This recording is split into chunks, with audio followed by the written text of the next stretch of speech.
Hello everyone. आज मैं आप लोगों को क्लास 12 बायोलॉजी का चैप्टर फर्स्ट रिप्रोडक्शन पढ़ाने वाली हूँ। इस चैप्टर के अंतर्गत हमारी जो ये यूनिट है उस यूनिट का नाम है जनन और रिप्रोडक्शन।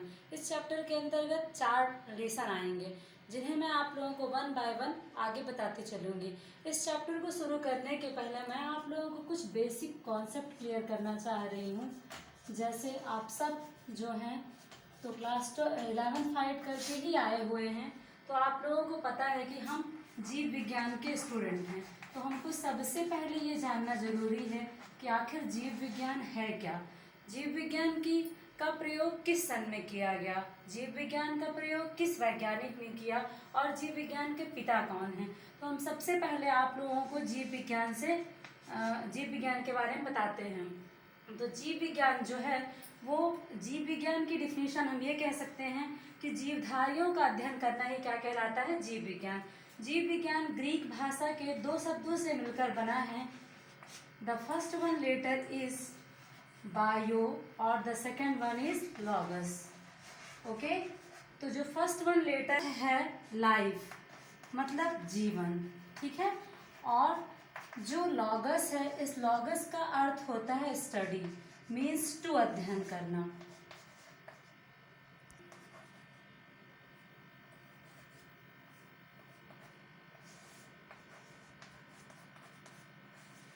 अब हम इस बेस से भी बायोलॉजी की डिफिनीशन बना सकते हैं। बायोलॉजी की डिफिनीशन क्या होगी कि जीवन के बारे में अध्ययन करना ही क्या कहलाता है, बायोलॉजी। क्लियर? आप लोगों को बायोलॉजी और जीव विज्ञान क्या है इसकी डिफिनीशन पता हो गई कि जीवन के बारे में ही अध्ययन कहना क्या कहलाता है, बायोलॉजी कहलाता है। या आप कह सकते हो जीवों के बारे में अध्ययन करना, या लिविंग ऑर्गेनिजम्स मतलब जो जीवित जीव हैं उनके बारे में अध्ययन करना ही क्या कहलाता है, बायोलॉजी कहलाता है। अब मैंने आपसे दूसरा क्वेश्चन पूछा था कि बायोलॉजी शब्द का प्रयोग किसने किया था, तो मैं आपको बताना चाहती हूँ कि बायोलॉजी शब्द का प्रयोग 2 वैज्ञानिकों ने किया था। जो पहले वैज्ञानिक थे उनका नाम था लैमार्क, जो कि कहाँ के थे, फ्रांस के थे। फ्रांस के वैज्ञानिक लैमार्क और जर्मन के वैज्ञानिक ट्रेविनेरस। जीव विज्ञान शब्द का प्रयोग फ्रांस के वैज्ञानिक लैमार्क और जर्मन वैज्ञानिक ट्रेविनेरस ने 1801 में खोज की थी। ठीक है, आप बिल्कुल क्लियर कॉन्सेप्ट रखिएगा क्योंकि आपको यहाँ पे 2 चीजें आएंगी कि बायोलॉजी शब्द का प्रयोग किसने किया था और बायोलॉजी शब्द मतलब बायोलॉजी के जो पिता हैं वो कौन है। तो बायोलॉजी के पिता हैं अरस्तु, जिनको इंग्लिश में हम एरिस्टोटल कहते हैं। ठीक, ये आपका बेसिक नॉलेज है बिकॉज आप बायोलॉजी के स्टूडेंट हो, तो आपको ये जानना क्या है और जीव विज्ञान की खोज किसने की, जीव विज्ञान का प्रयोग किसने और किस सन में किया और जीव विज्ञान के पिता कौन हैं। ठीक, तो मैंने आपको अभी तक आप बताया कि जीव विज्ञान जो है तो जीवन के बारे में अध्ययन करना ही जीव विज्ञान कहलाता है। जीव विज्ञान का प्रयोग सर्वप्रथम 1801 में फ्रांस के वैज्ञानिक लैमार्क और जर्मन वैज्ञानिक ट्रेविनेरस ने की थी।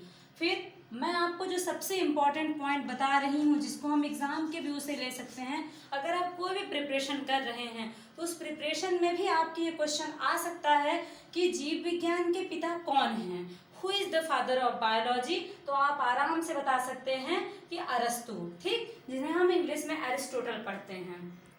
अब मैं आप लोगों को, अब हम आते हैं मेन अपने चैप्टर पे, जो हमारी यूनिट फर्स्ट है, क्लास 12 की जो हमारी यूनिट फर्स्ट है उस यूनिट का नाम है जनन, जिसे हम इंग्लिश में पढ़ते हैं रिप्रोडक्शन।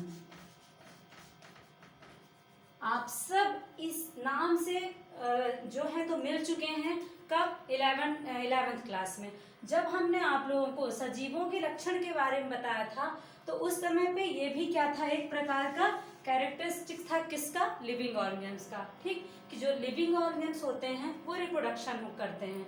तो अब हम आते हैं अपनी यूनिट फर्स्ट जनन में।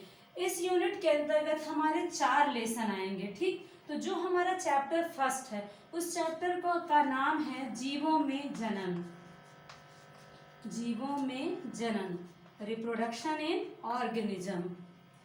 सेकेंड वन चैप्टर का नाम है हमारे पुष्पीय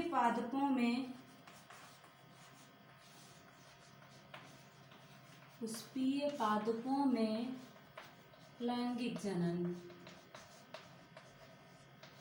इंग्लिश में हम इसका नाम जानते हैं sexual reproduction in flowering plant. Third जो हमारा चैप्टर है, थर्ड चैप्टर है हमारा स्वास्थ्य, मतलब रिप्रोडक्टिव हेल्थ। ठीक, तो अब हम आते हैं अपने मेन टॉपिक पर, जो कि है हमारा फर्स्ट चैप्टर, जीवों में जनन। ठीक है, ठीक है। अब यूनिट फर्स्ट के जो हमारा टॉपिक है, फर्स्ट वन चैप्टर जीवों में जनन मीन्स रिप्रोडक्शन इन ऑर्गेनिज्म।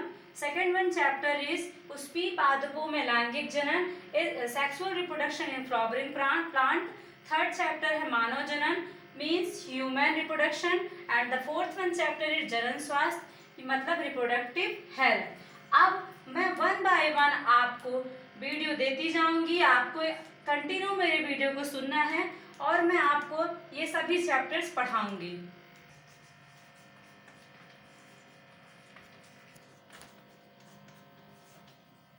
अब जीवों में जनन जो चैप्टर है उसे हम शुरू करते हैं। इस चैप्टर को शुरू करने के पहले मैं आप लोगों को कुछ इंपॉर्टेंट पॉइंट्स बताना चाहती हूँ।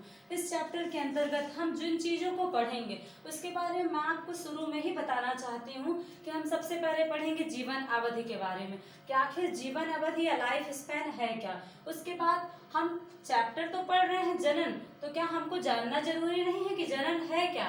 ठीक, तो अब हम फिर पढ़ेंगे जनन किसे कहते हैं, फिर आखिर जनन की आवश्यकता क्यों हुई, फिर जनन के प्रकार, फिर जो जनन के प्रकार आएंगे लैंगिक और अलैंगिक, उनके हम विधियों के बारे में पढ़ेंगे, किस प्रकार से लैंगिक जनन होता है, किस प्रकार से अलैंगिक जनन होता है।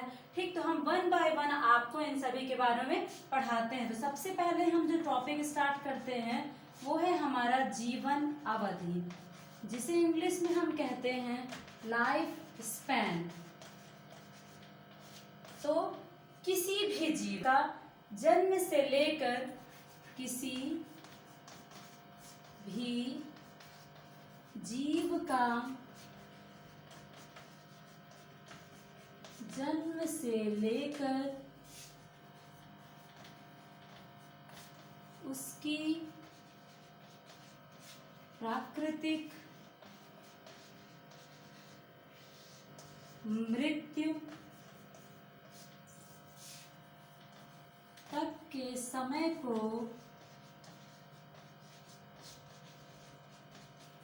जीवन अवधि कहते हैं।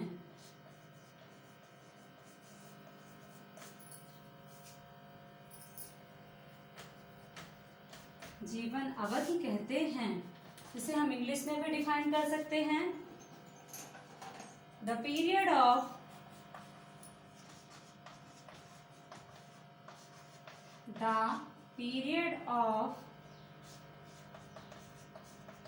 birth, the period from birth to natural death of an organism are called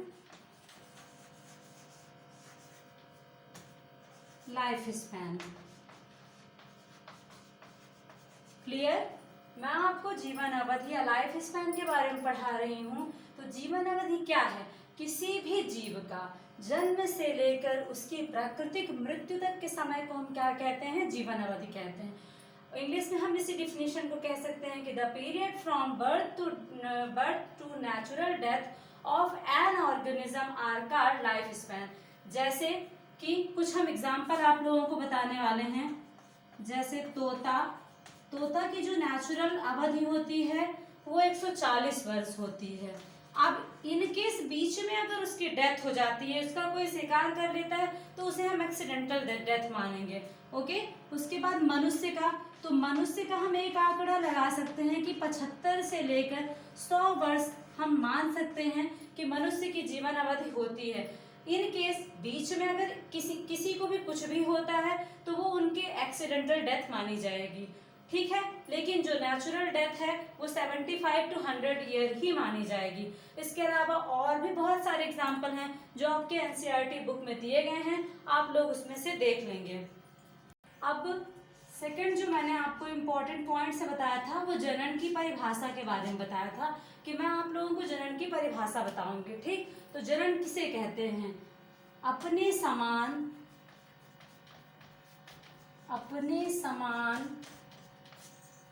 संतति या जीव उत्पन्न करने की प्रक्रिया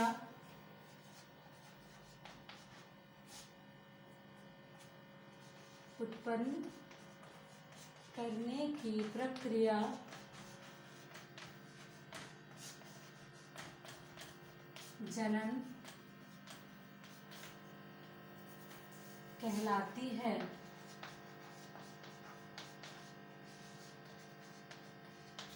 ठीक है, अपने समान संतति या जीव उत्पन्न करने की प्रक्रिया क्या कहलाती है? जनन कहलाती है।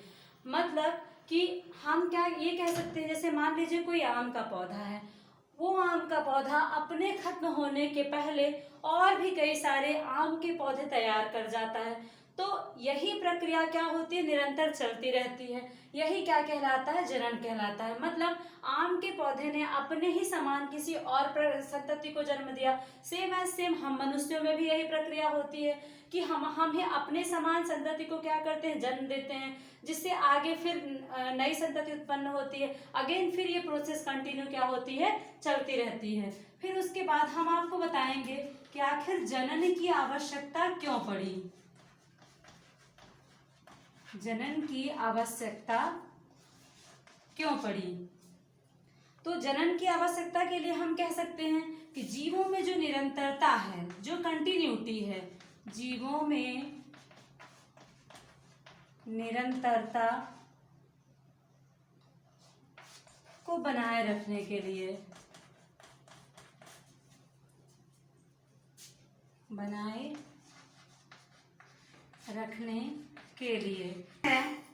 जीवों में निरंतरता को बनाए रखने के लिए जाति में वृद्धि के लिए, और थर्ड जो सबसे मोस्ट इम्पॉर्टेंट है वो क्या है? विभिन्नता के लिए। विभिन्नता के लिए, ठीक है। तो मैंने आप लोगों से बताया कि जनन किसे कहते हैं, तो अपने समान संतति को जन्म देना ही क्या कहलाता है? जनन कहलाता है। अगेन जनन की आवश्यकता क्यों हुई? आखिर बिना जनन के भी तो लोग रह सकते थे, लेकिन नहीं, हमें जनन की आवश्यकता क्यों हुई? इसके कुछ प्रमुख कारण थे, जैसे जीवों में निरंतरता को बनाए रखने के लिए। मतलब जैसे हम आपको कह रहे हैं कि हम आए, ठीक है, हमारे बाद हमारी फिर पीढ़ी आएगी, उनके बाद अगेन फिर आएगी, तो यही है क्या? कंटिन्यूटी। इसको बनाने के लिए ही क्या हुआ? जनन की आवश्यकता हुई। दूसरा, जाति में वृद्धि के लिए। अगर मान लीजिए जनन की प्रक्रिया नहीं होगी तो बस दुनिया में बस वही नर और मादा जिन्होंने जन्म लिया उसके बाद सब खत्म। तो इसके लिए जातियों में वृद्धि के लिए ही जनन की आवश्यकता हुई। तीसरा, विभिन्नता के लिए। मतलब ये कि जब नर और मादा दोनों का फ्यूजन होता है तो कुछ डिफरेंट कैरेक्टर्स उत्पन्न होते हैं, जिससे जो संतति पैदा होती है उनमें कुछ न कुछ वेरिएशन और विभिन्नता पाई जाती है। ओके, जनन के प्रकार। आगे देखिए, मैंने सबसे पहले आप लोगों को कुछ बेसिक कॉन्सेप्ट क्लियर किया कि बायोलॉजी है क्या। बायोलॉजी है क्या कि जीवन के बारे में अध्ययन करना ही क्या कहलाता है? बायोलॉजी कहलाता है। अगेन उसके बाद मैंने आपको दूसरा जो क्वेश्चन था मेरा वो ये था कि बायोलॉजी शब्द का प्रयोग किसने और कब किया। तो मैंने आपको बताया कि बायोलॉजी शब्द का प्रयोग फ्रांस के वैज्ञानिक लेमार्क और जर्मन वैज्ञानिक ट्रेविनेरस ने 1801 में किया। अगेन उसके बाद मैंने आपको फिर रिपीट करवाया कि बायोलॉजी के पिता कौन है, यानी who is the father of biology, तो अरस्तु। ठीक, मैंने 3 आपके बेसिक कॉन्सेप्ट क्लियर करवाया जो आप 11th में पढ़ के आए, जिन्हें आपको आगे जरूरत पड़ती रही क्योंकि आप बायो के स्टूडेंट हो। फिर उसके बाद हम अपने लेसन पे आते हैं कि हमारा जो चैप्टर है वो है जीवों में जनन। तो जीवों में जनन के बारे में मैंने सबसे पहले जनन में बताया कि जनन हम किसे कहते हैं कि अपने समान संतति को जन्म देना ही जनन कहलाता है। उसके बाद जनन की आवश्यकता क्यों हुई, तो जो हमारे जीवों की निरंतरता है उसको बढ़ाए रखने के लिए जनन की आवश्यकता हुई, फिर जीवों में वृद्धि के लिए, फिर उसके बाद हमने कहा कि विभिन्नताओं के लिए जनन की आवश्यकता हुई। अब हम अपने दूसरे टॉपिक पे आते हैं जो कि है जनन के प्रकार। तो जनन जो होता है वो दो प्रकार का होता है, दो प्रकार का होता है। जो पहला टाइप है आपका वो है अलैंगिक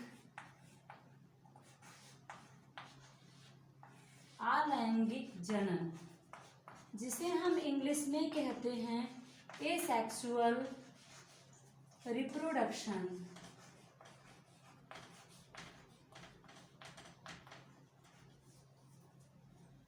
दूसरा है लैंगिक जनन।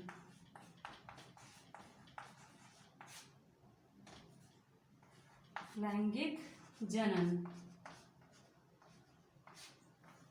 जिसे हम इंग्लिश में कहते हैं सेक्सुअल रिप्रोडक्शन। ठीक है, जनन के बारे में मैंने क्या बताया कि जनन दो प्रकार के होते हैं, अलैंगिक जनन मीन्स एसेक्सुअल रिप्रोडक्शन और लैंगिक जनन मीन्स सेक्सुअल रिप्रोडक्शन। अब आगे हम आते हैं अलैंगिक जनन में।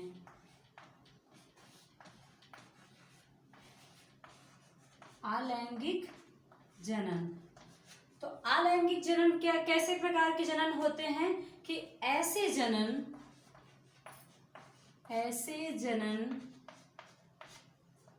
जिनमें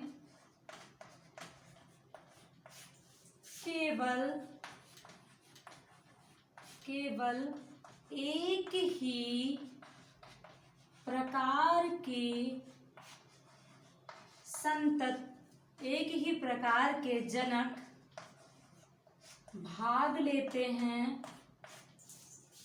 भाग लेते हैं। ठीक है, अलैंगिक जनन कैसा जनन होता है कि ऐसा जनन जिनमें केवल एक ही प्रकार के जनक भाग लेते हैं। ठीक, इसमें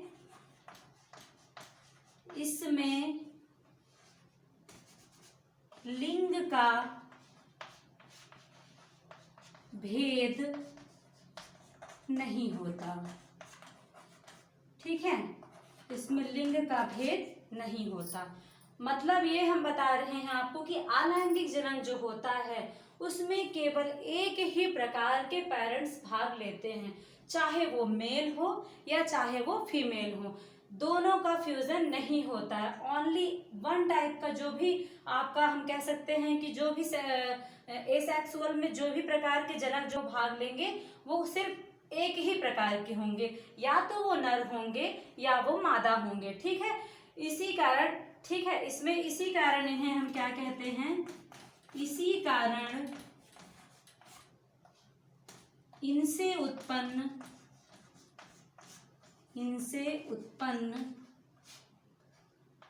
संतति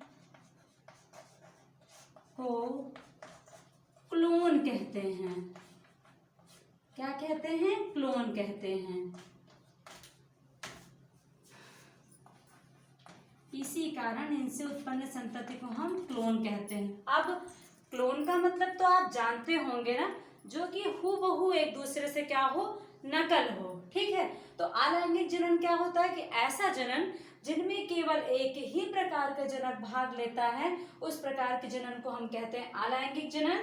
इसमें लिंग का कोई भेद नहीं होता, इसीलिए ये कैसा होता है, इनसे उत्पन्न संतति को हम क्लोन कहते हैं। अब देखिए, जब लिंग का कोई भी भेद नहीं होगा तो कॉमन सेंस की बात यह है कि जो नई संतति उत्पन्न होगी, जब उसमें सिर्फ एक ही प्रकार का कैरेक्टरिस्टिक्स आएगा, एक ही प्रकार के जीन आएंगे, तो वो नॉर्मली कॉमन सेंस की बात है कि वो सिर्फ और सिर्फ अपने माता या पिता जो भी हैं उनके एकदम हूबहू नकल होंगे। जैसे हम कह सकते हैं, मान लीजिए कोई जीव है, ठीक है, इस जीव में डीएनए पाया जा रहा है। ठीक है, अब उस जीन जो डीएनए पाया गया, उस डीएनए में क्या हुआ, डुप्लीकेशन की प्रोसेस हुई। ठीक है, तो एक डीएनए ऊपर चला गया और दूसरा डीएनए कहाँ आ गया, नीचे आ गया। अगेन उसके बाद जब इनका विखंडन हुआ, ये टूटे, या इनमें हम कह सकते हैं कि इनका फ्यूजन हुआ, तो ये दो अलग अलग प्रकार के जीवों को क्या कर दिया, उत्पन्न कर दिया गया। एक डीएनए इधर हो गया और एक डीएनए इधर हो गया, बट ये अपने पेरेंट के हूबहू होते हैं, बिल्कुल भी डिफरेंस इनमें नहीं पाया जाता। ठीक है, मतलब अब हम क्लोन किसे कहते हैं? एक शब्द आया क्लोन। बहुत सारे बच्चों के मन में ये सवाल आ रहा होगा कि मैम ने क्लोन का नाम तो ले लिया, आखिर ये क्लोन है क्या? ठीक है, तो क्लोन के बारे में मैं ये बताने वाली हूं कि जो क्लोन होते हैं वो आकारिकी और आनुवांशिकी, आकारिकी और आनुवांशिकी में अपने जनक के समान होते हैं, अपने जनक के समान होते हैं। ठीक है, इंग्लिश में हम कह सकते हैं मॉर्फोलॉजिकली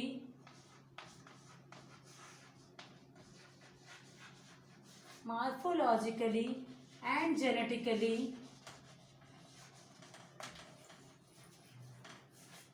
आइडेंटिकल।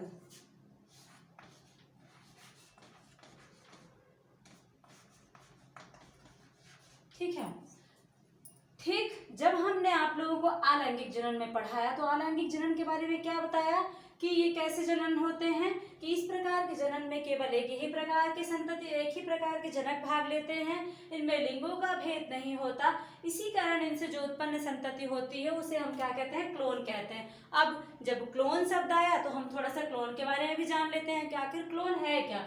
तो क्लोन जो होते हैं वो आकारिकी और आनुवांशिकी में अपने जनक के एकदम समान होते हैं। इंग्लिश में हम बता रहे हैं, अगर आप आकारिकी का मतलब ना समझ पा रहे हो तो इंग्लिश में मॉर्फोलॉजिकली कहते हैं और आनुवांशिकी को हम जेनेटिकली कहते हैं। ठीक है, तो आकारिकी में हम ये कह सकते हैं कि मतलब जो भी संतति हुई तो वो अपने पेरेंट्स के आकार में एकदम हूबहू नकल हो, और जो आनुवांशिक कैरेक्टर हो, आनुवांशिक कैरेक्टर को हम ये कह सकते हैं आकार में हम हाथ पैर शरीर की संरचना को गिन सकते हैं कि वो अपने पेरेंट के एकदम हूबहू हो। आनुवांशिकी में हम कुछ जेनेटिक कैरेक्टर्स कह सकते हैं, जैसे आइस का रंग हो गया, हेयर का रंग हो गया, तो वो क्या हो गया, आनुवांशिकी कैरेक्टर हो गए। तो जब ये दोनों कैरेक्टर किसी भी जीव के एक समान हो तो उन्हें हम अपने माता पिता के समान हो तो उन्हें हम कहते हैं क्लोन। ठीक है, अब हम आते हैं मेन सेकंड टाइप्स में। टाइप्स है क्या है, लैंगिक जनन मीन्स सेक्सुअल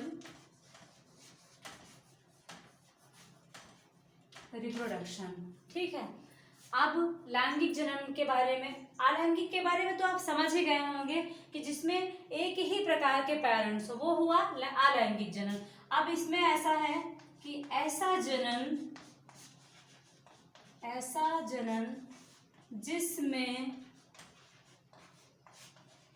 दो अलग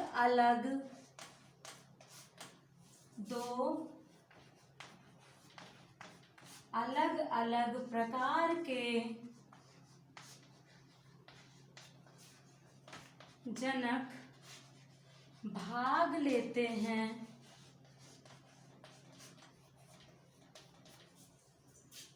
लैंगिक जनन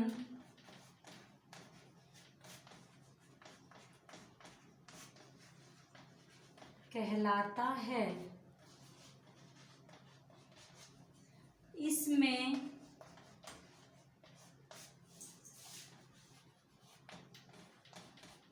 लिंगों का भेद होता है,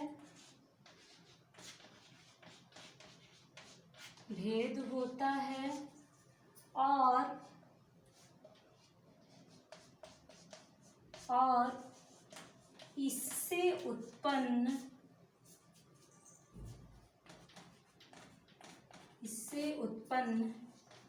संतति में विभिन्नता पाई जाती है।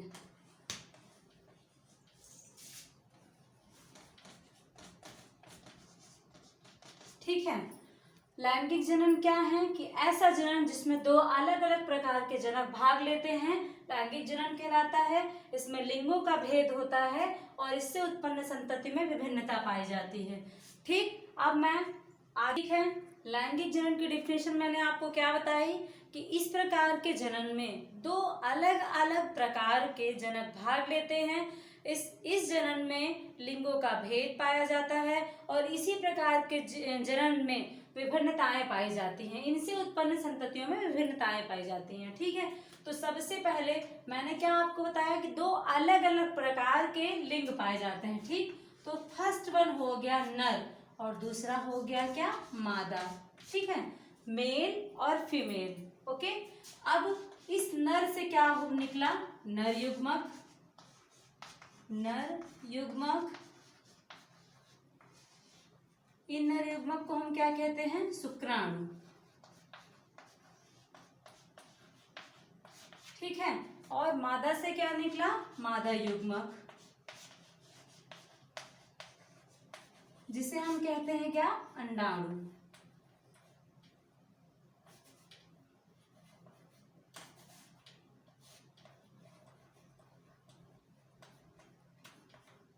अंडाणु। ठीक, अब नर युग्मक और मादा युग्मक दोनों का क्या हुआ, फ्यूजन हुआ और क्या हुआ, युग्मनज बना, जिसे हम कहते हैं जायगोट। दूसरे भाषा में अगर आपको मैं समझाऊं तो मैं ये कह सकती हूँ कि आप सबको पता है कि हमारे क्रोमोसोम कितने हमारे पास पाए जाते हैं, जोड़ों में होते हैं 23 और अगर हम बिना जोड़े के काउंट करें तो होते हैं कितने, 46। ठीक है, ये जोड़े में होते हैं कितने, 23 और बिना जोड़े में होते हैं 46। ठीक, बताया था मैंने आपको 11th क्लास में कि कैसे एक्स एक्स एक्स एक्स और जो लास्ट के होते हैं वो नर में एक्स और वाई और जो मादा होती है उसमें एक्स एक्स होते हैं। अब अगर इनको हम ऐसे पेयर बनाएं तो इस पेयर के हिसाब से 23 जोड़े हम कह सकते हैं कि जोड़े में ये कितने हो गए, 23। और अगर हम पेयर को हटा दें तो हम ऐसे काउंट करेंगे ना, 1 2 3 4, इसी प्रकार से गिन करके ये हमारा हो जाएगा कितना, 45 और ये हो जाएगा 46। ठीक है, अब इसी प्रकार से अगर हम जोड़े में गिने तो 22 उधर हो जाएगा और ये हमारा कौन सा जोड़ा हो जाएगा, 23वां हो जाएगा।